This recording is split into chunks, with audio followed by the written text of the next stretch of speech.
Jouer, être avec les autres ou même soutenir un regard, Laura, 4 ans et demi, en était incapable avant d'être scolarisée ici, dans cette unité dédiée aux enfants autistes. Ce matin-là, elle travaille avec Camille, la psychologue. On apprend à Laura à jouer avec différents jeux parce que quand elle est arrivée ici, elle s'intéressait principalement qu'au Lego.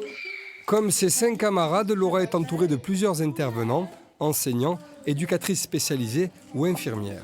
Cet accompagnement a déjà transformé la petite fille inscrite en moyenne section depuis septembre. Laura, elle évolue dans tout ce qui va être relation. Par exemple, elle peut nous regarder quand elle veut quelque chose, ce qu'elle ne faisait pas. Elle prend vraiment conscience qu'on est à côté d'elle. Aujourd'hui, elle est quand même plus posée avec nous. Au niveau des vocalisations, elle fait énormément de vocalisations, ce qui n'était pas le cas avant. Des petites choses comme ça qui émergent.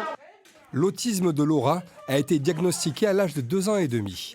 Pour ses parents, ce diagnostic précoce, encore trop rare en France, s'est révélé positif. Il y a des possibilités d'orienter la trajectoire cognitive, c'est-à-dire intellectuelle de l'enfant, beaucoup plus facilement que chez le diagnostic tardif. Diagnostiquer un enfant autiste dès 18 mois, c'est possible mais surtout souhaitable, selon cette psychologue.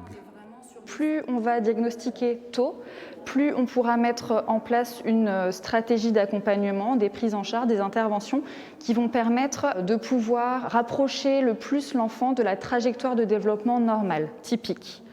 Plus on s'y prend tôt, plus on arrive à rattraper cette trajectoire. On ne guérit pas de l'autisme, mais on peut se rapprocher au plus près de la normalité. Une dernière année en maternelle spécialisée devrait permettre à Laura de s'affirmer encore un peu plus. À terme, si tout va bien, elle pourrait intégrer le CP et retrouver un cursus scolaire classique.